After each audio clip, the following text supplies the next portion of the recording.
22-year-old Anderson Lee Aldrich, arrested on suspicion of 5 counts of first-degree murder and 5 counts of bias-motivated or hate crimes causing bodily injury. It's important that if we have enough evidence to support bias-motivated crimes, to charge that.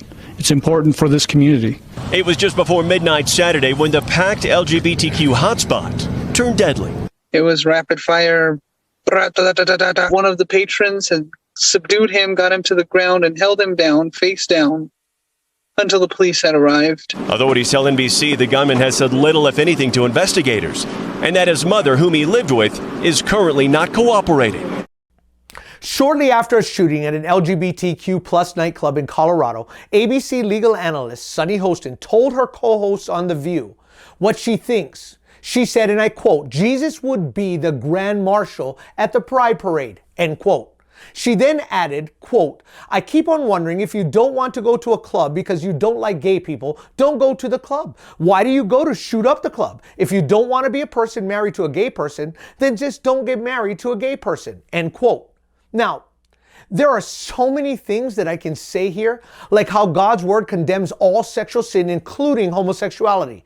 But I will not reinvent the wheel here, and I will quote Kevin DeYoung from his book, What Does the Bible Really Teach About Homosexuality?, where he says, quote, "Homosexual behavior is specifically condemned in the Mosaic Law, Leviticus. It is seen as human rebellion in Paul's letter to the Romans. It is listed among a host of other serious vices that lead to hell in 1 Corinthians and 1 Timothy. It is the primary reason that God destroyed the cities of Sodom and Gomorrah. It is the opposite of the marriage union that God outlines in Genesis, Proverbs, Song of Solomon, Matthew, and Ephesians. And the Bible is clear and constant in that it always speaks negatively about same-sex activities, and it is always condemned. Sexual immorality is precisely the sort of sin that characterizes those who will not enter the kingdom of heaven."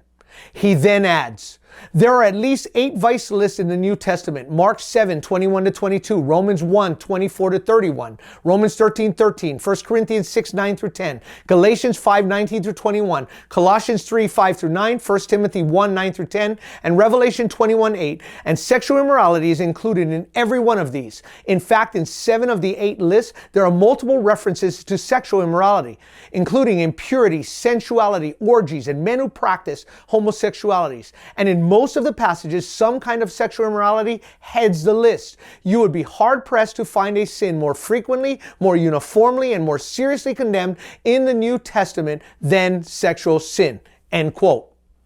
So let's be really clear. God has never been, nor will he ever be, inclusive when it comes to people who live in sexual immorality. However, I believe there's a bigger fish to fry here. Sunny Hostin was speaking for God and his son Jesus and what they would do or say or not do or say. In other words, she was claiming that God would affirm these aberrant lifestyles when clearly we just saw that he would not. You would think that a legal expert would know better than to bear false witness, but her ignorance knows no bounds. Here is what God says about changing his words. Deuteronomy 4:2, "You shall not add to the word which I command you, nor take from it, that you may keep the commandments of the Lord your God, which I command you." Isaiah 40, verse 8, "The grass withers, the flower fades, but the word of our God stands forever."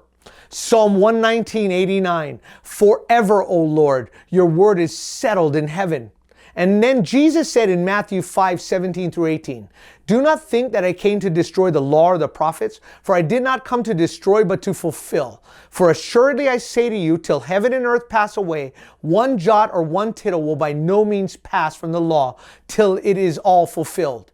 And then in Revelation 22:18-19, it says, "For I testify to everyone who hears the words of the prophecy of this book. If anyone adds to these things, God will add to him the plagues that are written in this book. And if anyone takes away from the words of the book of this prophecy, God shall take away his part from the book of life, from the holy city, and from the things which are written in this book." All of these passages clearly say what God has spoken, he means.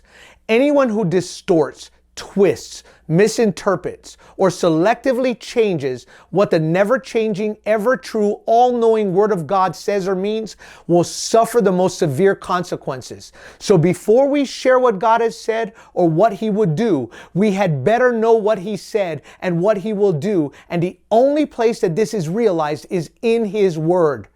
May we get into the Word of God, and may it get into us so that we do not expose the depths of our foolishness like Miss Hostin.